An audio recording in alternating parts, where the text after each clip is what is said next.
तो हमने बच्चों पिछली क्लास में दो वेक्टर्स का रिजल्टेंट निकालना सीखा था और उसका फॉर्मूला भी डिराइव कर लिया था। कुछ न्यूमेरिकल्स कर लेते हैं और कुछ स्पेशल केस देखते हैं पहले, फिर कुछ न्यूमेरिकल्स करेंगे। तो हमने जो रिजल्टेंट का फॉर्मूला निकाला था, resultant capital R equals to, एक second, root of a square plus b square plus 2ab cos theta. यहां तक बात हो चुकी है अपने बीच में, जहां पर ए का मतलब मैग्नीट्यूड ऑफ ए, बी का मीनिंग मैग्नीट्यूड ऑफ बी, और थीटा था angle between these two vectors जिनका हम रिजल्टेंट निकाल रहे हैं, ए और बी वेक्टर्स, उनके बीच में जो एंगल है वो थीटा है। कुछ स्पेशल केसेस हैं बच्चों, स्पेशल केसेस। पहला केस कि अगर if theta equals to 0 degree, अगर थीटा 0 होगा, एक बार ज्योमेट्रिकली समझ लेते हैं कि क्या कहना चाह रहे हैं। ये वेक्टर है, सपोज इसका मैग्नीट्यूड है, डायरेक्शन इधर की तरफ, ये वेक्टर बी, ठीक है। अगर दोनों वेक्टर्स के बीच का एंगल 0 है, थीटा 0 लिया है मैंने, इसका मतलब दोनों वेक्टर सेम डायरेक्शंस में हैं। दोनों सेम डायरेक्शंस में होंगे तो लॉजिक से भी समझ सकते हैं। मान लीजिए एक ऑब्जेक्ट है, उस पर मैं दो फोर्स अप्लाई करता हूँ सेम डायरेक्शन में, 10 न्यूटन फोर्स भी इधर और 20 न्यूटन फोर्स भी इधर की तरफ, तो रिजल्टेंट कितना आएगा, दोनों का समेशन हो जाना चाहिए, ऐसा लगता है लॉजिक से। फॉर्मूले से देखते हैं क्या रिजल्ट आता है। रिजल्ट निकालना है तो इस वाले फॉर्मूले में थीटा को 0 पुट कर देंगे बच्चों। तो cos 0 की वैल्यू क्या होती है, 1, a square plus b square plus 2ab, और ये 1 हो जाएगा, ये बन जाएगा a प्लस बी का होल स्क्वायर, उस पर रूट लगा हुआ है तो रिजल्टेंट का मैग्नीट्यूड कितना आ जाएगा, a प्लस बी, जहां पर a का मतलब a का मैग्नीट्यूड, वेक्टर a का मैग्नीट्यूड, b का मीनिंग वेक्टर b का मैग्नीट्यूड, ठीक है।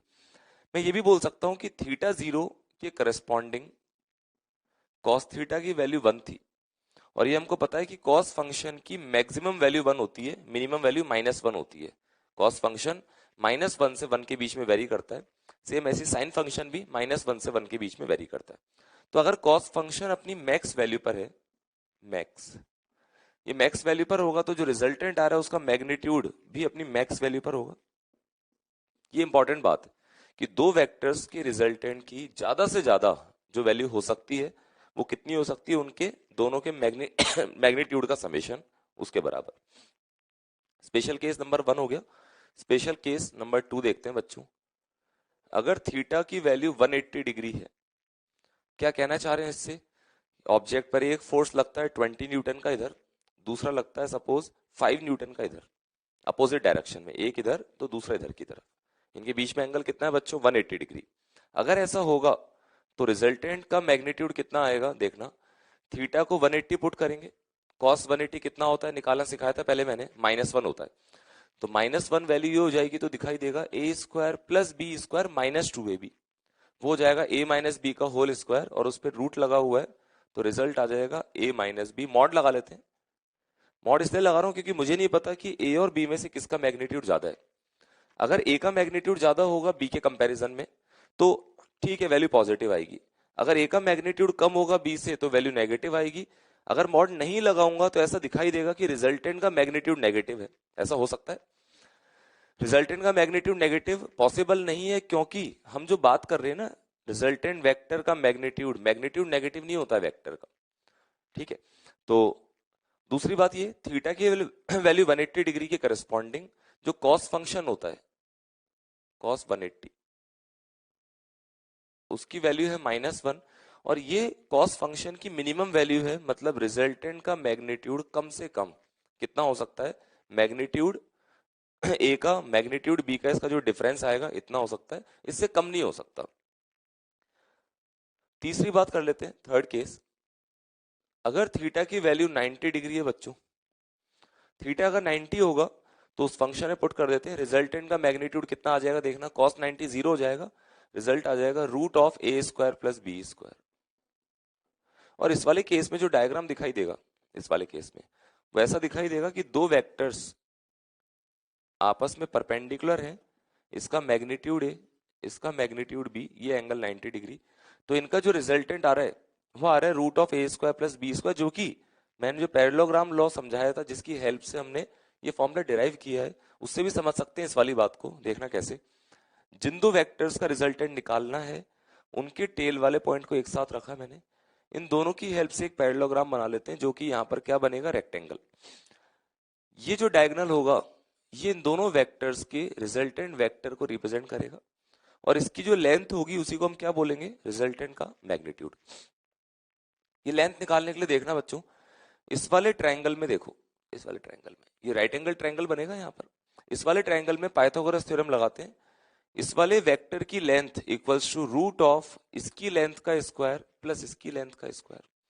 इस वाले वेक्टर की लेंथ कितनी है, मैग्नीट्यूड ऑफ ए, इस वेक्टर की लेंथ कितनी है, मैग्नीट्यूड ऑफ बी, उतना ही तो होगा वो भी, इसलिए आर की वैल्यू क्या आ जाएगी, root of a square plus b square. अच्छा इसमें भी डायग्राम मैं बता दूं, सपोज वेक्टर ए इधर की तरफ है, मैग्नीट्यूड ए है, वेक्टर बी इधर की तरफ है, मैग्नीट्यूड बी है, अपोजिट डायरेक्शंस में, तो रिजल्टेंट कितना आया था, a माइनस बी के बराबर। इस पूरी कहानी का जो फाइनल रिजल्ट है वो हम ये समझ सकते हैं कि दो वेक्टर्स का एडिशन करने पर या उनका रिजल्टेंट निकालने पर जो रिजल्टेंट आता है, यहाँ लिख लेते हैं, जो रिजल्टेंट आता है उसकी कम से कम वैल्यू हो सकती है mod of a minus b, इससे कम नहीं हो सकता, बराबर हो सकता है या इससे ज्यादा होगा, और इसकी मैक्सिमम वैल्यू पॉसिबल है a प्लस बी, इस a प्लस बी से ज्यादा वैल्यू नहीं हो सकती, इसकी a माइनस बी से कम वैल्यू नहीं हो सकती। इसका मतलब रिजल्टेंट की एक रेंज हमको मिल चुकी है, ये इंपॉर्टेंट बात है, इस पर छोटे छोटे न्यूमेरिकल्स बन जाते हैं। तो फाइनली मैं ये बोलूंगा पैरेललोग्राम लॉ में दो बातें इंपॉर्टेंट है हमारे लिए अब, पहली बात ये फाइनल रिजल्ट, दूसरी बात ये वाला रिजल्ट कि रिजल्टेंट की वैल्यू मिनिमम कम से कम हो सकती है mod of a minus b, और मैक्सिमम वैल्यू कितनी हो सकती है उसकी, a प्लस बी। कुछ न्यूमेरिकल्स करते हैं बच्चों इस पर।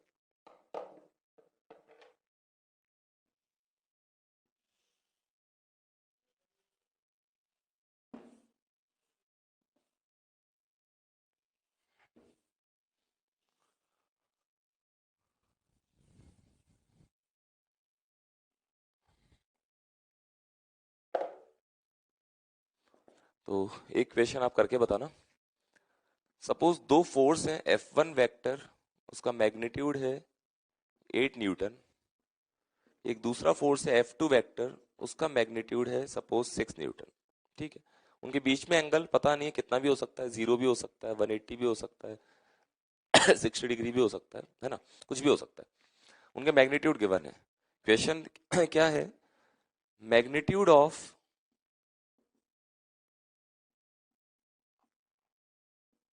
Resultant vector can be, question को ढंग से देखना, इन दोनों वेक्टर्स का जो रिजल्टेंट होगा उसका मैग्नीट्यूड कैन बी, क्या क्या पॉसिबिलिटीज हैं वो बताना है। कुछ ऑप्शंस मैं दे रहा हूं, आपको सही ऑप्शन पर टिक करना है। 8 ऑप्शन दे रहा हूं, ABCDEFGH। पहला ऑप्शन है 0 न्यूटन, ठीक है। दूसरा ऑप्शन जो पॉसिबल है, जो मैं लिख रहा हूं यहां पर वो लिख रहा हूं, suppose 4 Newton, 10 Newton, 12 Newton, 14 Newton, 20 Newton, 25 Newton, और सपोज 3 न्यूटन। इन ऑप्शंस में से जो ऑप्शंस आपको सही लगते हो उनको टिक कर सकते हो, तो वीडियो को पॉज करते हुए आप इसको अटेम्प्ट कर सकते हो। तो सॉल्व करते हैं बच्चों। अभी अभी हमने सीखा था कि इन दो वेक्टर से कोई भी दो वेक्टर्स की रिजल्टेंट वेक्टर का मैग्नीट्यूड की मैक्स वैल्यू कितनी हो सकती है, a प्लस बी, मतलब इनके मैग्नीट्यूड का समेशन, ये a हो जाएगा हमारे लिए, b हो जाएगा, तो a प्लस बी कितना हो जाएगा यहाँ पर 14 न्यूटन। मतलब इन दो फोर्सेस का रिजल्टेंट ज्यादा से ज्यादा 14 हो सकता है, और कब होता है वो मैक्सिमम, जब ये दोनों फोर्सेस एक ही डायरेक्शन में लगेंगे तब उसका रिजल्टेंट ज्यादा से ज्यादा आएगा, तब थीटा की वैल्यू 0 थी। रिजल्टेंट की कम से कम value minimum value mod of a minus b, तो इनका डिफरेंस मॉड लगाते हुए कितना आ जाएगा, 2 न्यूटन। मतलब इन दोनों फोर्सेस से कम वैल्यू जो हमको मिल सकती है रिजल्टेंट की वो 2 न्यूटन हो सकती है, उससे कम नहीं मिल सकता। तो वो सारे ऑप्शन सही होंगे जो इस रेंज में आते होंगे, 2 न्यूटन के बराबर या उससे ज्यादा, 14 न्यूटन के इक्वल या उससे कम वाले सारे ऑप्शन सही होंगे। तो ए ऑप्शन तो रॉन्ग हो जाएगा, जीरो लिखा हुआ है तो 4 सही है, उस रेंज के अंदर वाली टिक कर दो बस, 2 से लेकर 14 तक। ये करेक्ट, करेक्ट, ये रॉन्ग, सॉरी 14 है ना, ये तो सही है 14, ये रॉन्ग हो जाएगा, ये रॉन्ग हो जाएगा, ये राइट हो जाएगा।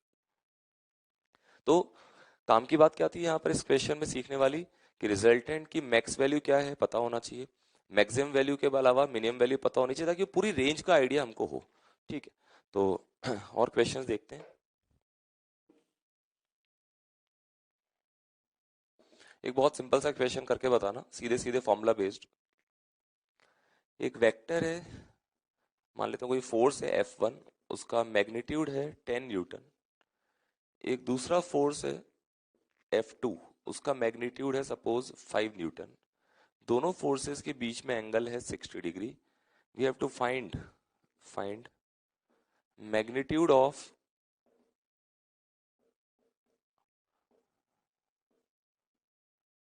Resultant of F1 vector and F2 vector. हमको इन दोनों वेक्टर्स का जो रिजल्टेंट आएगा उसका मैग्नीट्यूड कैलकुलेट करना है। तो सिंपली बस वो फॉर्मूला लगाना है बच्चों जो हमने डिराइव किया था रिजल्टेंट वाला, ये वाला formula, R equals to root of a square plus b square plus 2ab cos theta. Magnitude of resultant equals to root of a square, ए मतलब जिन दो वेक्टर्स का रिजल्टेंट निकालना है उसमें किसी भी एक वेक्टर का मैग्नीट्यूड, बी मतलब दूसरे वाले वेक्टर का मैग्नीट्यूड, थीटा का मीनिंग उन दोनों वेक्टर्स के बीच में जो एंगल है। तो मान लेते हैं ये ए है ये बी है, तो 10 का स्क्वायर मीन्स 100, बी 5 का square means 25, 2 into 10 into 25 into cos 60 degree. Cos 60 की वैल्यू बच्चों हाफ होती है, तो कॉस 60 हाफ से ये वाला 2 कैंसिल आउट हो जाएगा, और ये कितना आ जाएगा 100 प्लस 25, और ये कितना हो जाएगा 250। तो कितना आ जाएगा ये 250, 350, 375 रूट के अंदर, रूट ऑफ 375 न्यूटन। बहुत सिंपल है, कर सकते हैं आराम से इस टाइप से।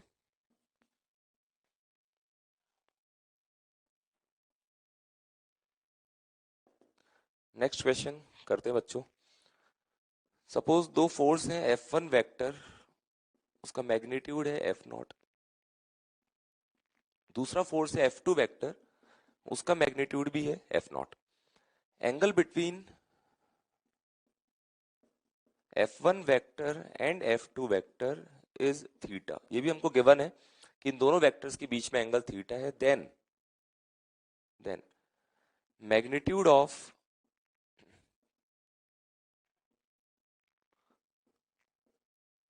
Resultant of F1 vector and F2 vector is, इन दोनों वेक्टर्स के रिजल्टेंट की वैल्यू क्या होगी।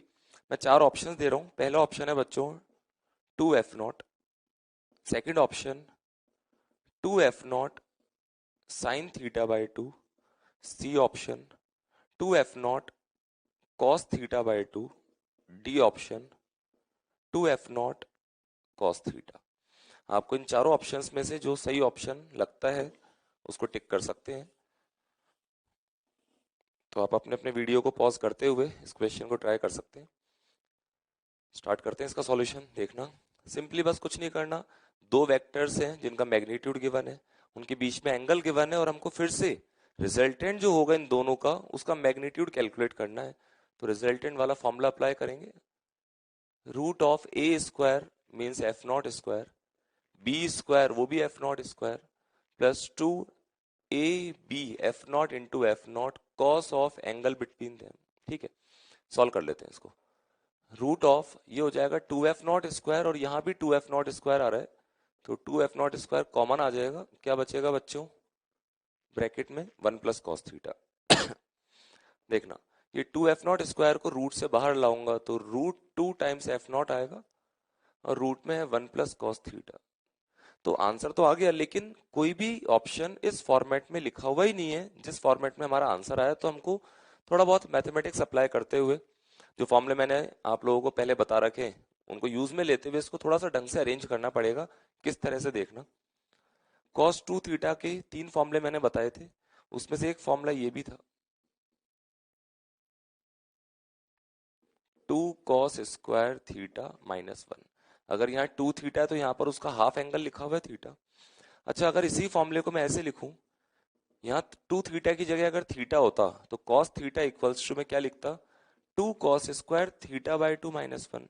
सिंपल सा रूल है, यहाँ जितना एंगल होगा उसका हाफ एंगल वहां पर आना चाहिए।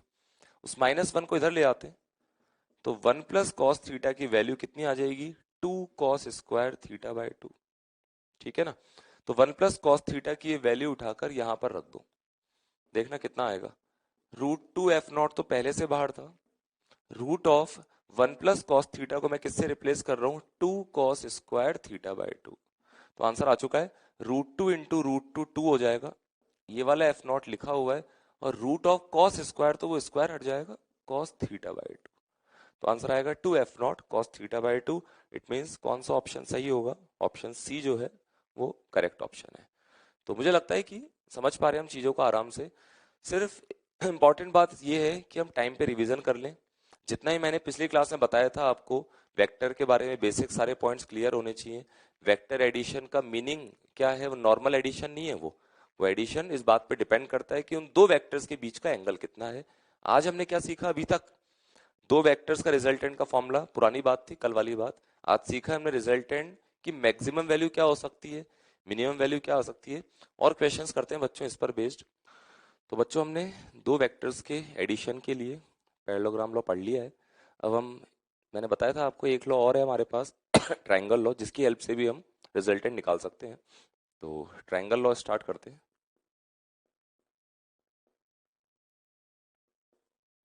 Triangle law of vector addition.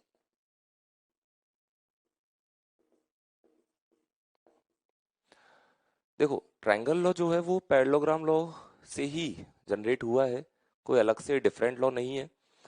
क्या है इस लॉ में, उसके लिए पहले पैरेललोग्राम लॉ याद दिलाता हूं आपको। सपोज मुझे दो वेक्टर्स हैं, ए वेक्टर और बी वेक्टर, इन दोनों का रिजल्टेंट वेक्टर कैलकुलेट करना है।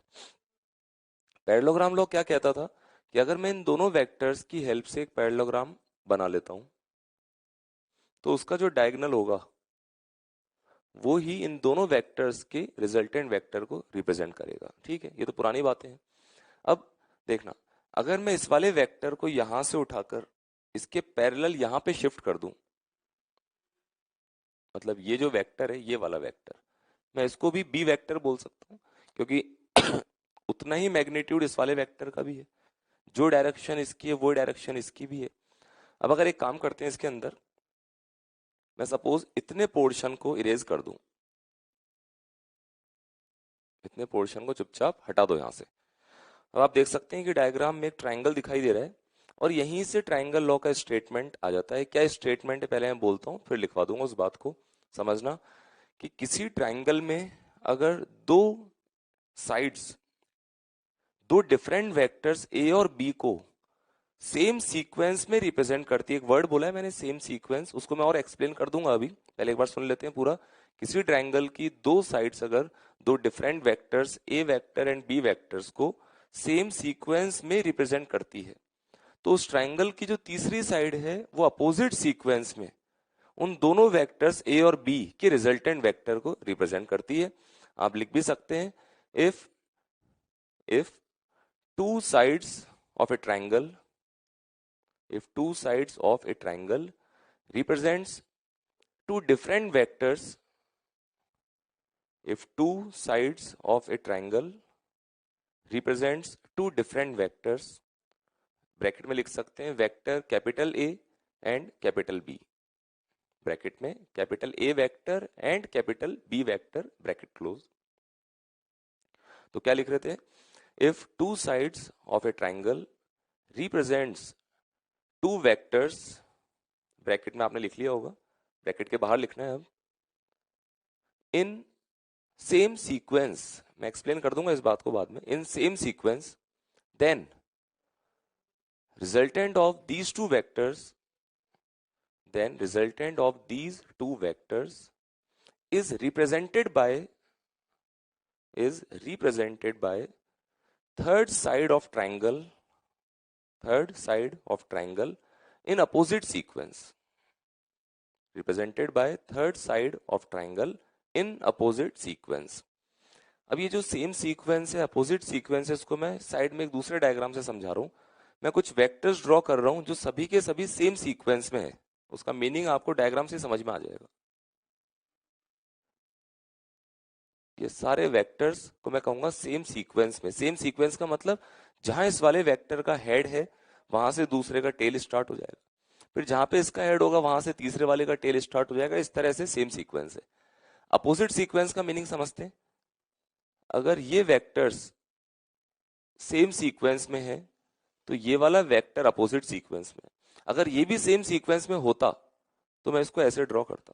अब सारे के सारे सेम सीक्वेंस में आ गए, ठीक है। तो आप समझ सकते हो इस तरह से कि सेम सीक्वेंस का मीनिंग क्या है, अपोजिट सीक्वेंस का क्या मीनिंग है। ये तो बात हो गई कि स्टेटमेंट क्या है। इक्वेशन की फॉर्म में भी हम जानते हैं कि ए वेक्टर और बी वेक्टर के वेक्टर एडिशन को हम इस तरह से रिप्रेजेंट करते हैं, वेक्टर ए प्लस प्लस मतलब vector addition, vector B equals to resultant vector. ठीक है, तो ट्राइंगल लॉ का जो बेसिक स्टेटमेंट है वो लिख लिया हमने। अब इस पर बेस्ड एक छोटा सा क्वेश्चन मैं आपसे पूछता हूं, आपको ढंग से सोच समझ के आंसर देना है। मैं एक डायग्राम बना रहा हूं जिसमें कुछ वेक्टर्स शो करूंगा। सपोज ये वेक्टर ए, ये वेक्टर बी, ये वेक्टर सी, ये वेक्टर डी, ये वेक्टर ई। एक काम कर लेते हैं, इसमें सी वाले वेक्टर का जो एरो है वो इधर लगा लेना। ठीक है, तो 5 वेक्टर्स मैंने आपके सामने ड्रॉ किए, A B C D E. कुछ ऑप्शंस मैं आपको दे रहा हूँ, आपको सही ऑप्शन को टिक करना है।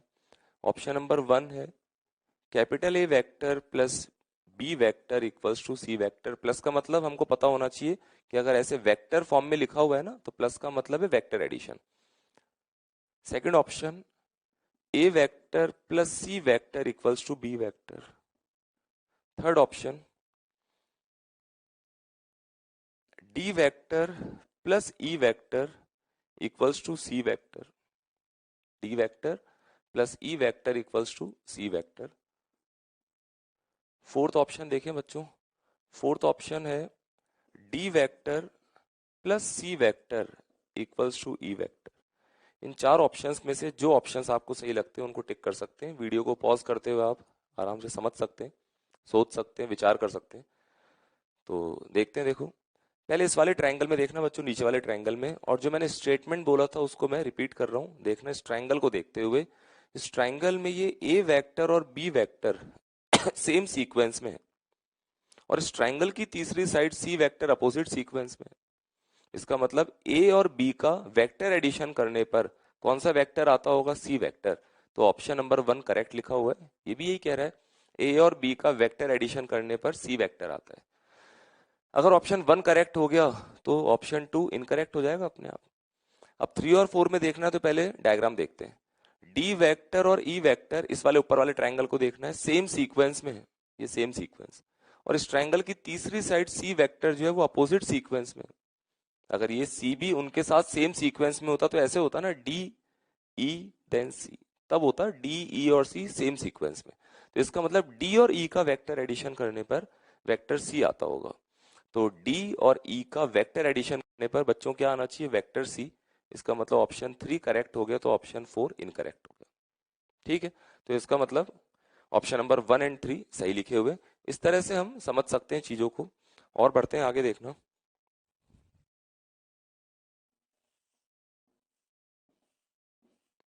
एक छोटी सी बात और समझाता हूं, फिर और क्वेश्चंस देखेंगे इसमें।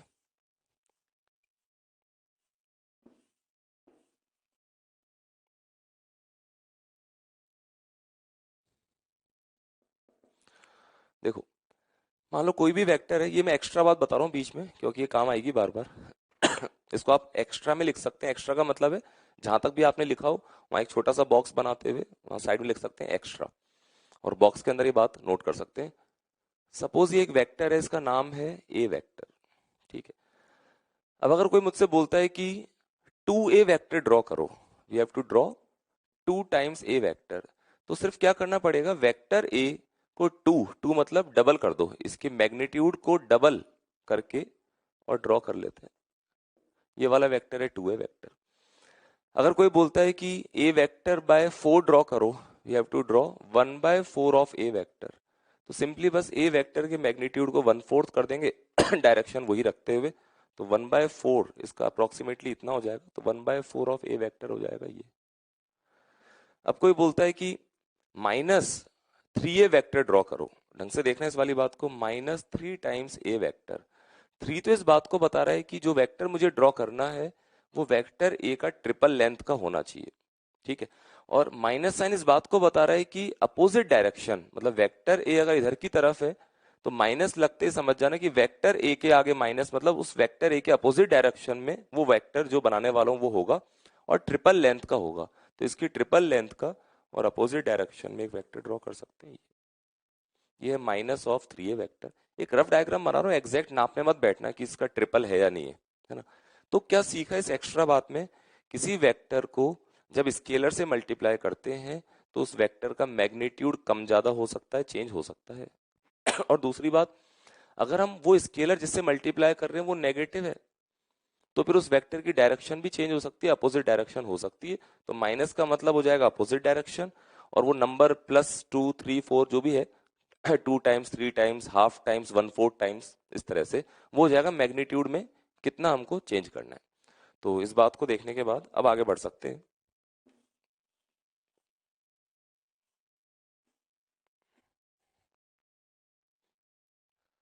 तो ट्राइंगल लॉ पर बेस्ड हम न्यूमेरिकल्स कर रहे थे, एक न्यूमेरिकल और करते हैं बच्चों। क्वेश्चन में बोल देता हूँ या चलो साथ साथ लिख देता हूँ, आप नोट कर सकते हैं। If resultant of two vectors bracket में A vector and B vector, दो वेक्टर्स हैं ए एंड बी, उनके रिजल्टेंट के बारे में कुछ बताया जा रहा है। If resultant of two vectors is perpendicular two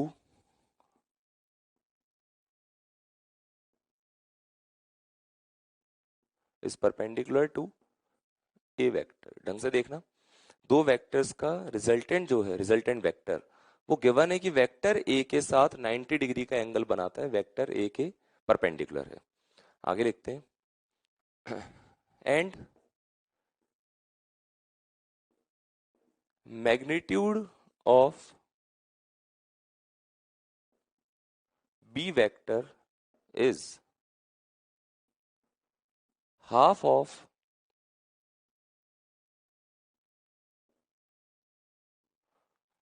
is double लिख लेते हैं, इज डबल ऑफ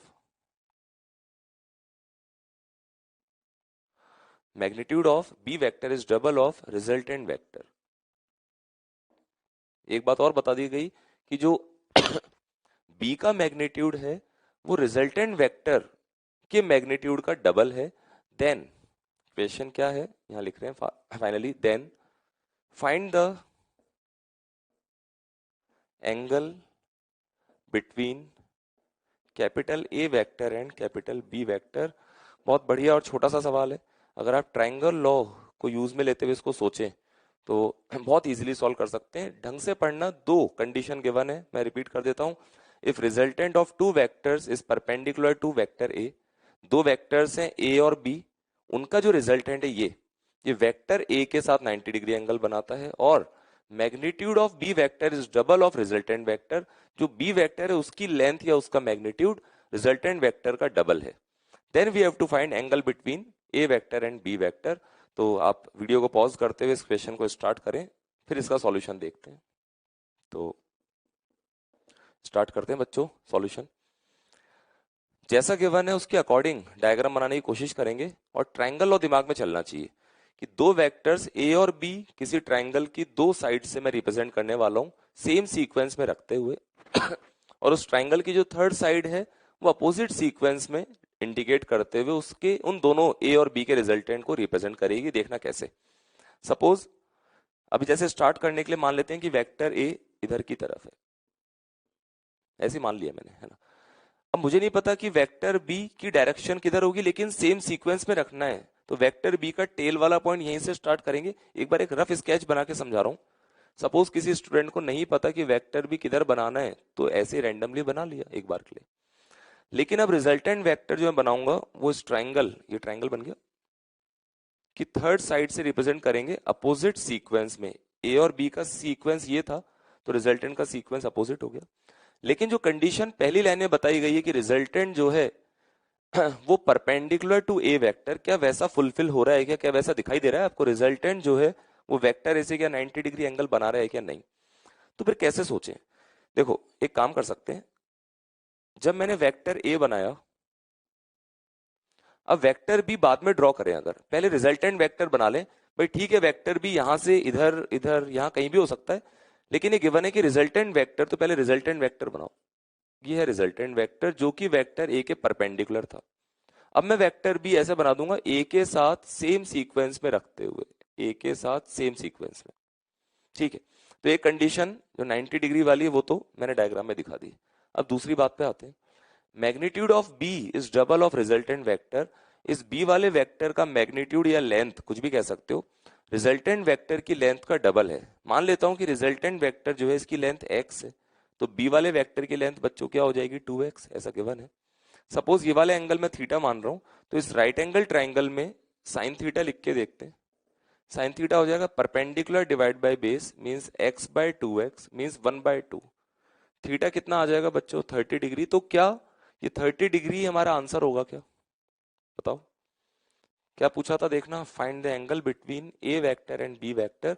ये वेक्टर ए, ये वेक्टर बी, इन दोनों के बीच में एंगल क्या 30 डिग्री कहेंगे क्या? याद करो पुरानी बातें, बताया था मैंने आप लोगों को कि जब भी दो वेक्टर्स के बीच का एंगल देखना हो डायग्राम में, तो जिन दो वेक्टर्स के बीच का एंगल देखना है उन दोनों का टेल वाला पॉइंट या हेड वाला पॉइंट एक साथ होना चाहिए। जबकि यहां पर अभी ए का हेड और बी का टेल एक साथ रखे हुए, तो पहले मुझे इन दोनों के टेल वाले पॉइंट या हेड वाले पॉइंट को एक साथ रखना पड़ेगा। तो मैं क्या करूंगा, इसी डायग्राम में वेक्टर ए को यहां से उठाकर बिना रोटेट करे इसके पैरेलल आगे शिफ्ट कर दूंगा। यही डॉटेड लाइन से शिफ्ट करके देख लो, वेक्टर ए को हटा दो यहां से, वेक्टर ए को आगे शिफ्ट कर दिया। ऐसा करने पर ए और बी के टेल वाले पॉइंट एक साथ आ गए। अब इन दोनों के बीच में वो एंगल जो 180 से छोटा होगा, ये वाला एंगल, ये हमारा आंसर होना चाहिए, ये वाला एंगल। अगर ये 30 आया तो बच्चों ये कितना हो जाएगा? 150। तो क्वेश्चन का जो आंसर हम लिखेंगे वो 30 मत लिख के आ जाना, क्या लिख के आएंगे हम आंसर? 150 डिग्री। तो छोटी छोटी बातें अगर हमारी कमांड इन पर है बढ़िया, तो सिंपल लगेगी हमको और इजीली हम क्वेश्चन को सॉल्व कर सकते हैं। आगे बढ़ते हैं अब इस टॉपिक में। तो बच्चों, ट्रायंगल लॉ को ही यूज में लेते हुए एक छोटा सा लॉ और देख लेते हैं, जिसका नाम है क्लोज्ड पॉलीगन लॉ।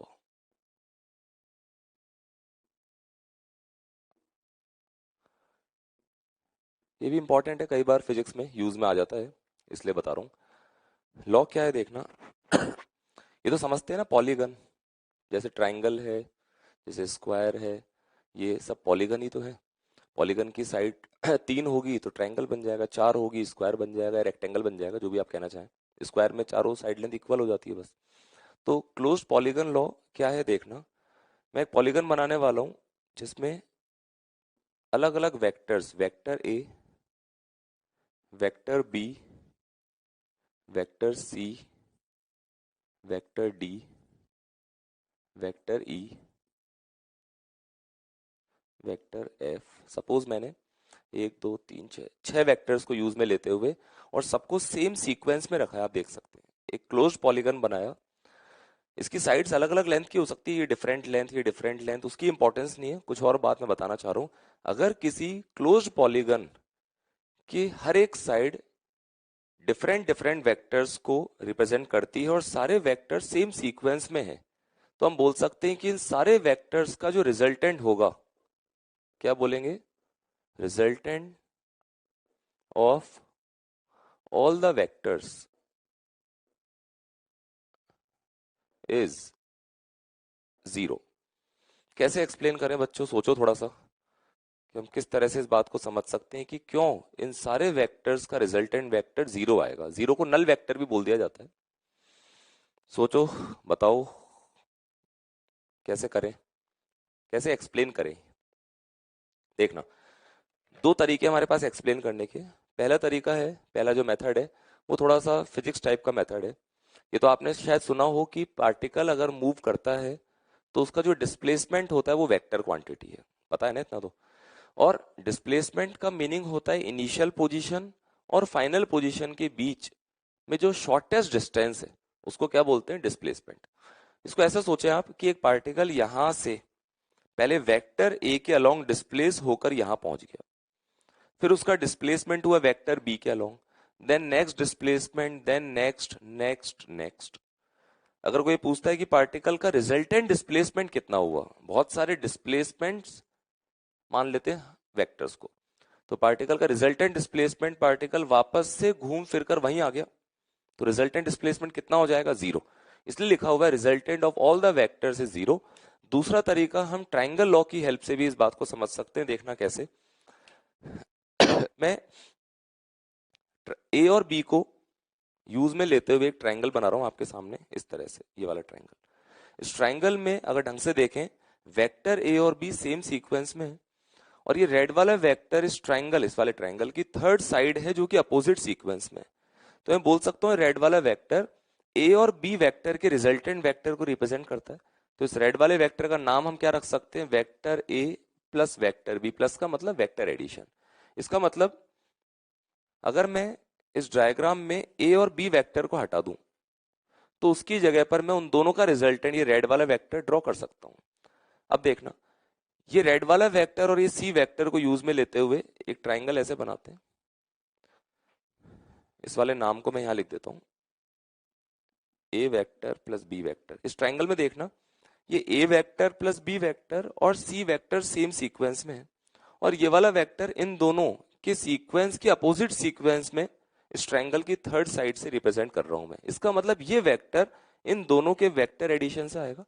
मतलब इस वाले वेक्टर का नाम क्या रख सकते हैं, a vector plus B vector plus C vector. हर एक प्लस का मतलब है वेक्टर एडिशन। इसका मतलब इन दोनों वेक्टर्स को अगर मैं हटा दूं तो उसको मैं इस वाले वेक्टर से, उन दोनों को इस वाले वेक्टर से मैं रिप्लेस कर सकता हूं। इसका नाम यहां लिख लेते हैं अब, a vector plus B vector plus C vector. अब देखना, इस वाले वेक्टर और इस वाले वेक्टर को यूज में लेते हुए फिर से एक ट्रायंगल बना रहा हूं, ये वाला ट्रायंगल। ये दोनों सेम सीक्वेंस में, तो ये वेक्टर इन दोनों के रिजल्टेंट को रिप्रेजेंट करेगा। तो मैं इन दोनों को हटाकर और इससे रिप्रेजेंट कर सकता हूं दोनों को हटाकर। तो इसका नाम क्या हो जाएगा बच्चों, a vector plus B vector plus C vector plus d vector. Last step, इस वाले ट्रायंगल में देखना अभी मैंने समझाया था किसी वेक्टर को अगर -1 से मल्टीप्लाई करते हैं तो उसका मैग्नीट्यूड तो उतना रहता है, डायरेक्शन रिवर्स हो जाती है। अगर मैं इस एफ वेक्टर को माइनस से मल्टीप्लाई कर दूं तो मैं इसकी डायरेक्शन को रिवर्स कर सकता हूं। ठीक है, अब इस ट्राइंगल में ये दोनों वेक्टर सेम सीक्वेंस में है और ये तीसरा वेक्टर अपोजिट सीक्वेंस में, तो मैं बोल सकता हूं ये वाला वेक्टर इन दोनों के रिजल्टेंट को रिप्रेजेंट करता है। इसका मतलब इन दोनों का वेक्टर एडिशन करने पर -f वेक्टर आना चाहिए। तो क्या लिखेंगे equation, a vector plus B vector plus C vector plus d vector और plus E vector equals to क्या होना चाहिए, -f वेक्टर। उस -f वेक्टर को इस तरफ लेकर आ जाएंगे तो फाइनल इक्वेशन क्या दिखाई देगी, vector A plus B plus C plus D plus E plus F equals to 0। ये हर एक प्लस का मतलब है एडिशन कर रहे हैं, वेक्टर एडिशन। तो इन सारे वेक्टर्स का वेक्टर एडिशन करने पर क्या आ गया बच्चों, हो सकता है किसी बुक में आप 0 वेक्टर लिखा हुआ देख लो 0 वेक्टर लिख देते हैं बाय डिफॉल्ट, उसका मीनिंग क्या है, 0 लिखा हुआ है, रिजल्टेंट 0 है, नल वेक्टर बोल सकते हैं उसको। यही मैंने लिखा था यहाँ पर कि सारे वेक्टर्स का रिजल्टेंट 0 आएगा। कब, जब वो सारे वेक्टर्स किसी क्लोज्ड पॉलीगन की डिफरेंट डिफरेंट साइड्स को सेम सीक्वेंस में रिप्रेजेंट कर रहे हो, तब जाकर उन सबका रिजल्टेंट 0 होगा। तो इस बात को आप दिमाग में रख सकते हैं।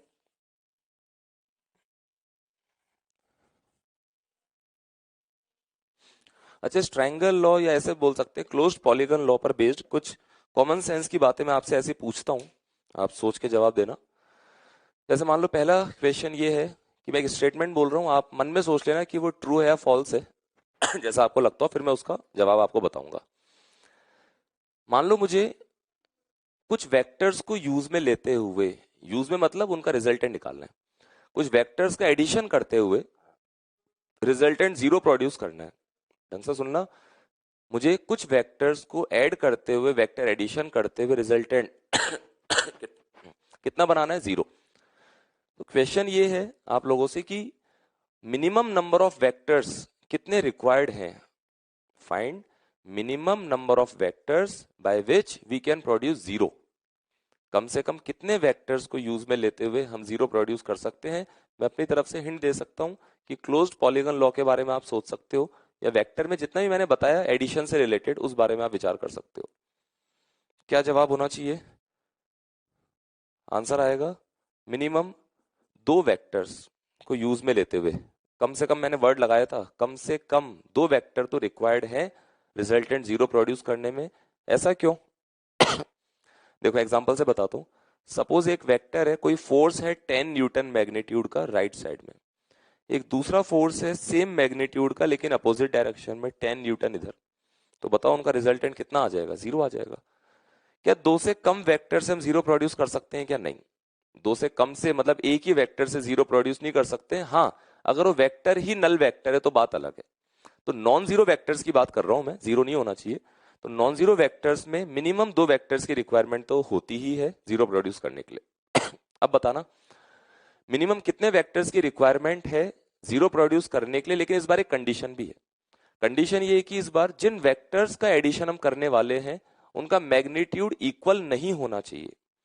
Find minimum number of unequal vectors by which we can produce 0 resultant.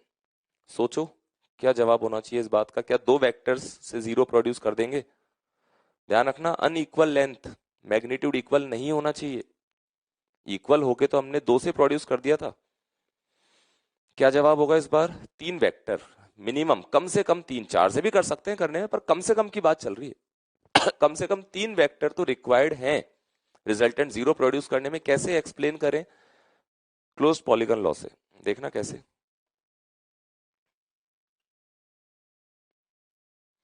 देख सकते हैं आप, ये मैंने 3 वेक्टर से क्लोज्ड पॉलीगन बनाया, ट्रायंगल बनाया, क्लोज्ड पॉलीगन है ट्रायंगल भी, जिसमें सारे वेक्टर सेम सीक्वेंस में। रिजल्टेंट कितना आ जाएगा, 0, अभी समझाया था मैंने।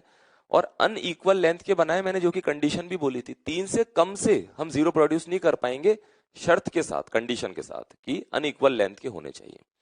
अब बताना सोच के सेम क्वेश्चन कि मिनिमम कितने वेक्टर्स को यूज में लेते हुए हम 0 प्रोड्यूस कर सकते हैं। सेम क्वेश्चन है, मिनिमम वेक्टर्स कितने रिक्वायर्ड है 0 प्रोड्यूस करने के लिए।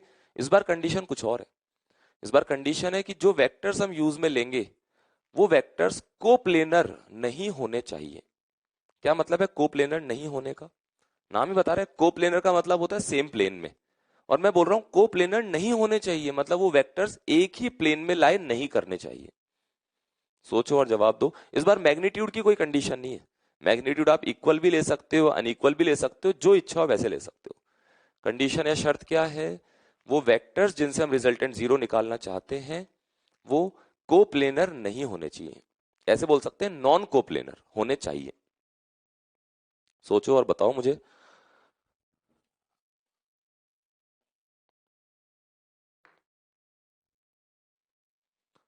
देखें क्या जवाब आएगा इस बार, आंसर होगा 4। मिनिमम 4 वेक्टर रिक्वायर्ड हैं उस कंडीशन के साथ। ऐसा क्यों, हो सकता है कोई बच्चा सोच रहा हो कि सर 2 वेक्टर से 0 प्रोड्यूस कर दूंगा मैं इस तरह से। आपने तो मिनिमम बोला है ना, तो मिनिमम के लिए एग्जाम्पल सफिशिएंट है। तो मैं बोलूंगा कि हाँ तुमने 0 तो प्रोड्यूस कर दिया, लेकिन ये वेक्टर्स तो एक ही प्लेन में लाए कर रहे हैं, बोर्ड के प्लेन में। कोई बच्चा बोलेगा सर इस वाले वेक्टर को है ना यहां बना लेते हैं, इस जगह पर, वो वहां पर, ये वाला वेक्टर यहां पर। तब भी मैं कहूंगा ये भी तो कोप्लेनर हुए। एक ऐसा प्लेन बनाओ यहां से जो दोनों को इन्वॉल्व करते हुए, दोनों को लेते हुए, तो कोप्लेनर हो जाएंगे वो भी। तो 2 वेक्टर्स जो हैं उनसे 0 तो हो जाएगा लेकिन वो कोप्लेनर रहेंगे। जबकि कंडीशन क्या थी कि नॉन कोप्लेनर होने चाहिए।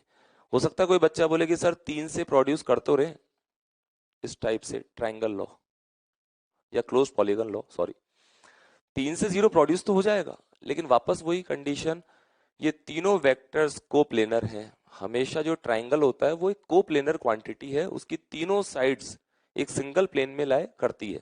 जैसे यहाँ डायग्राम में देख सकते हैं इन तीनों वेक्टर्स का जो प्लेन है कॉमन वो है बोर्ड वाला प्लेन, तीनों के तीनों इस बोर्ड के प्लेन में लाए कर रहे हैं। तो जीरो तो प्रोड्यूस कर देंगे, पर वो जो शर्त थी, जो कंडीशन थी, वो फुलफिल नहीं हो पाएगी। इसलिए जवाब क्या आएगा, 4 वेक्टर। और क्यों, उसको आप ऐसे समझ सकते हैं डायग्राम में। सपोज वेक्टर ए ये, सपोज वेक्टर बी ये, थर्ड वेक्टर में यहां से ऐसे हवा में समझाना पड़ेगा मुझे इस जगह पर, तीसरा वेक्टर थर्ड वेक्टर ऐसे मान लो ये, और फोर्थ वेक्टर ये, सब सेम सीक्वेंस में, vector A, vector B, vector C, vector D. Close polygon बन गया तो रिजल्टेंट जीरो आएगा। और ये चारों वेक्टर्स को हम एक सिंगल प्लेन में नहीं एग्जिस्ट करवा सकते, इसलिए रिजल्टेंट जीरो आ रहा है उस कंडीशन के साथ कि चारों वेक्टर्स नॉन कोप्लेनर है। तो इस टाइप से हम समझ सकते हैं। और इस तरह के क्वेश्चंस को देने के लिए हम जितना ज्यादा सोचेंगे उतना दिमाग खुलेगा हमारा, उतना थोड़ा सा कॉन्फिडेंस भी आएगा वेक्टर पर, और ज्यादा समझ पाएंगे वेक्टर को।